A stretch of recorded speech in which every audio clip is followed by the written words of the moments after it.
Hey guys, welcome. I'm so bad at doing intros, man.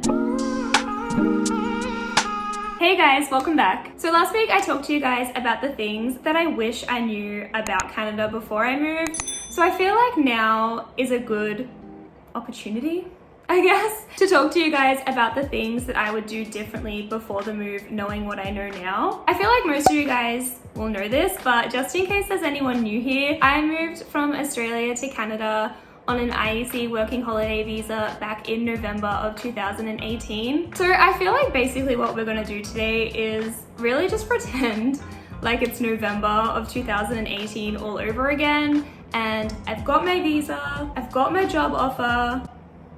I tried to make this easy, but I feel like it's more confusing. Basically, these are the things I would do differently before moving to Canada. Before we get into it, guys, I'm gonna really quickly try and do the self-promo without sounding so like generic and robotic. If you like this video, please remember to give it a thumbs up. And if you haven't subscribed or if you're new here, I would love it if you could hit the subscribe button below. I'm going to be posting a new video every Sunday, and they're really going to be about like my working holiday, my visa process, a bunch of summer travel vlogs. So if that's something you want to see, that sounded so generic. Just if you like this video, like it, and if you want to subscribe, please hit the subscribe button below.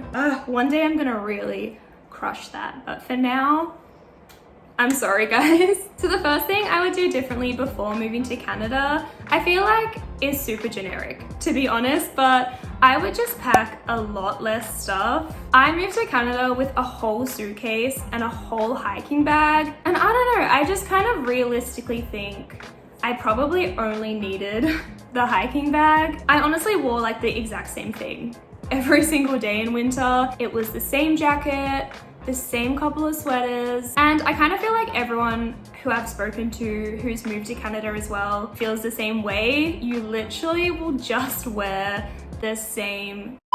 So I feel like if I was coming to Canada again, I definitely would pack a lot less stuff. I feel like I would kind of just choose pieces that kind of work well together and I could alternate between. I also wouldn't pack bulky clothes. If you guys have seen my video where I showed you like everything in my working holiday suitcase, you'll know that I have a couple of really bulky sweaters and I really love them. They're like super cute. I love to wear nice sweaters, but they really just take up a lot of room in my suitcase. So I feel like they're just not really worth it. So if you're packing your bag right now, or if you're kind of like making your list of things to pack, don't pack too many bulky things. Also, unless you're coming for a corporate job, I wouldn't pack any nice things either, because I packed like 4 or 5 nice tops and I can honestly say I have never worn them. You honestly will just keep wearing the exact same stuff. If you're coming for winter, just make sure you have a coat that you really like, because that's all you're really gonna see. If you're planning the move, guys, when you're packing, I really recommend packing and unpacking and then packing again like 3 or 4 times. And every time you're doing it, just try and cull more and more things, because I just feel like the first time you pack, you think you need so much stuff and you really just don't. Try and remember that you can buy things when you get to Canada as well. I feel like I spent so much time making sure I had like every single thing, when in reality, like if I had have forgotten a singlet or like a basic sweater, I could have just bought it when I got here. Basically, to sum it up, I would just pack so much less stuff. So if you're about to move to Canada, please just pack less. I promise you won't regret it. Another thing I would do before I moved to Canada is I would put my savings that I had back at home into a term deposit. I feel like some of you guys watching are going to be like, I don't have this option, like this is not something I can do. But please bear with me, because I feel like sometimes people think they like don't have the option to do this, but you really can like make a term deposit and have one with not much money. Basically, if you have money that you're not planning on bringing to Canada, I recommend just putting it in a term deposit in your home country. If you put your money in a term deposit, you earn a higher interest than if you just have it in a normal savings account. So really, I feel like what is the point of having your money accessible if you're not going to touch it, you may as well be making money off your money just sitting there. What I did, which I feel like is really good, I don't want to be like braggy or anything, but I feel like this has been a really good system. I put majority of my savings into a term deposit, and then I left a little bit of money just in my normal savings account. The term deposit I got as well, I can access the money I put in there if I give the bank 30 days notice. So it's kind of not like I can never touch that money. I really feel like this is a good system because you have money that you can touch in a savings account if you need it straight away.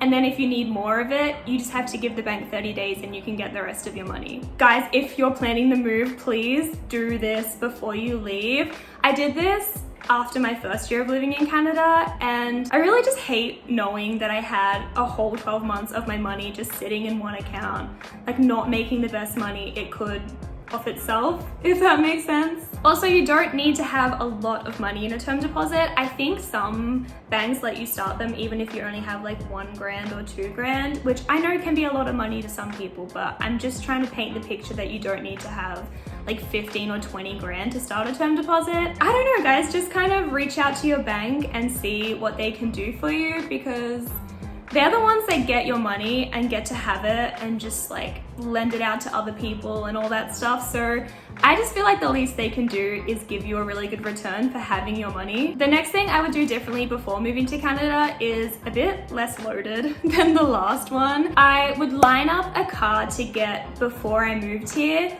or at least kind of plan to get a car from the start. So we moved to Canada in November and we didn't get a car until February the next year. Honestly, it was fine and we managed. I don't think it was an absolute deal breaker or anything, but it is a lot easier if you're moving to a small town or if you're moving to a resort to have a car. It just makes it so much easier to go places, and I feel like if we had have gotten a car from the start, we would have traveled more from the start. I also feel like I wish we got our car from the city, because even though we had pretty good luck finding a car while living on the mountain, I know some people have struggled getting cars, and it's kind of like if you're living in a small area, it's gonna be less likely than if you're living in a city to find a car. And there's also a lot more like dealerships and things like that in a city. So if I could go back in time, I definitely would line up a car before we got here, or at least like have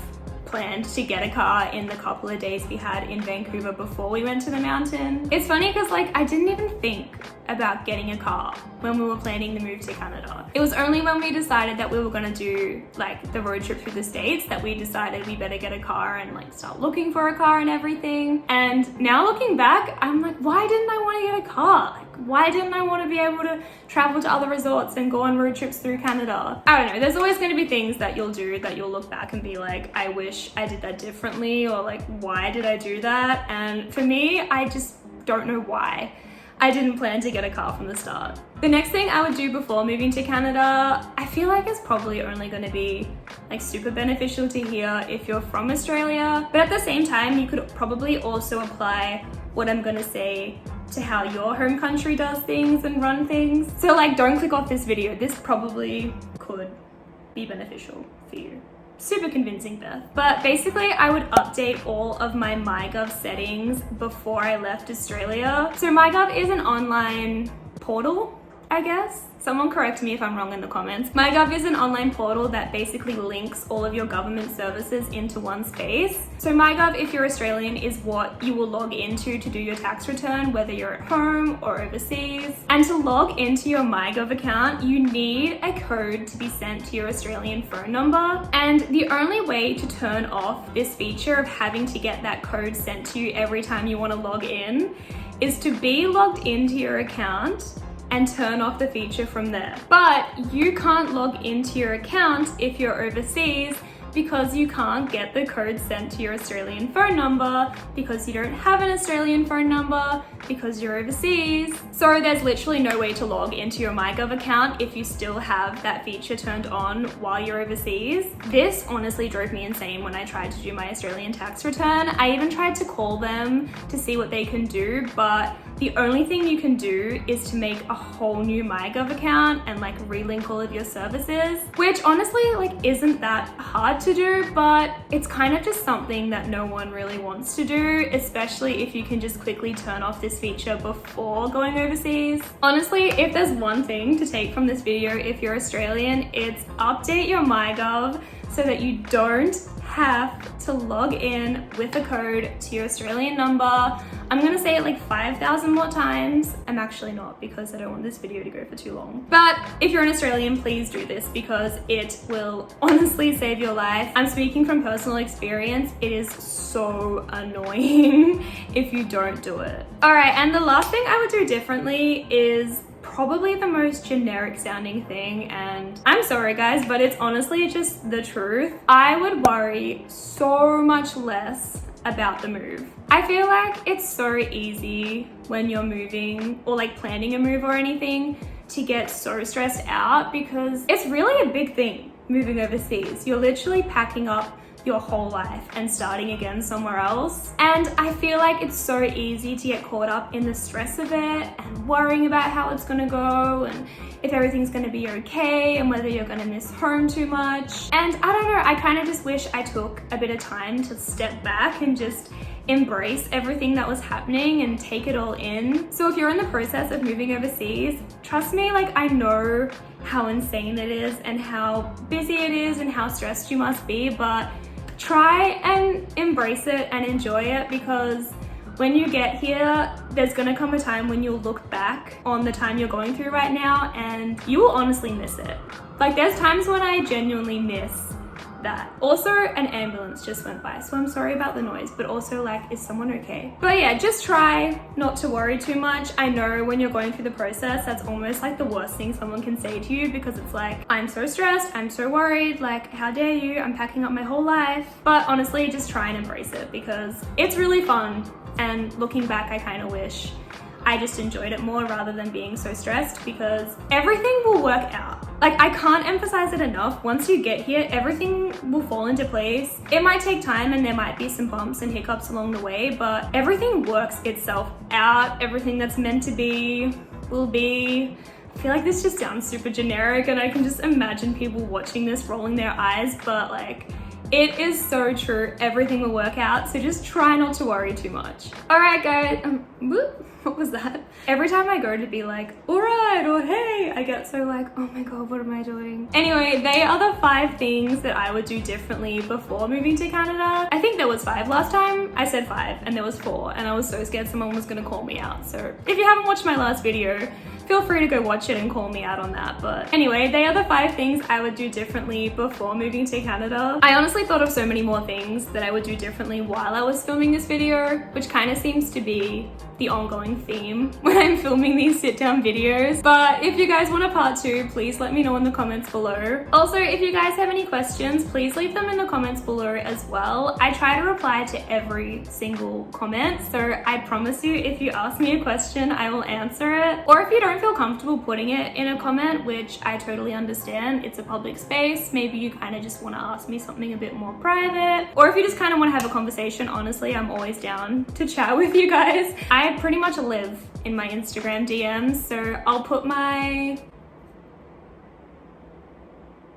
username handle. Oh, Cal tells me every time it's an IG handle. I will put my IG handle here, and come find me on Instagram, send me a message, let's hang out. Anyway, I love you guys. If there's a particular video that you guys want to see, especially related to like living in Canada or living in Canada or moving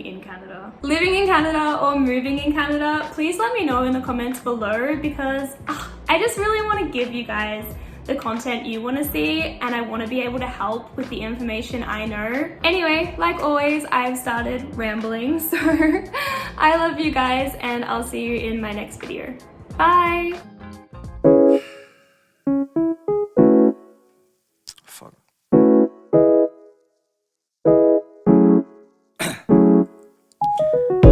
Down, yeah. I've been feeling so down, yeah. Can you tell me why? Can you tell me why?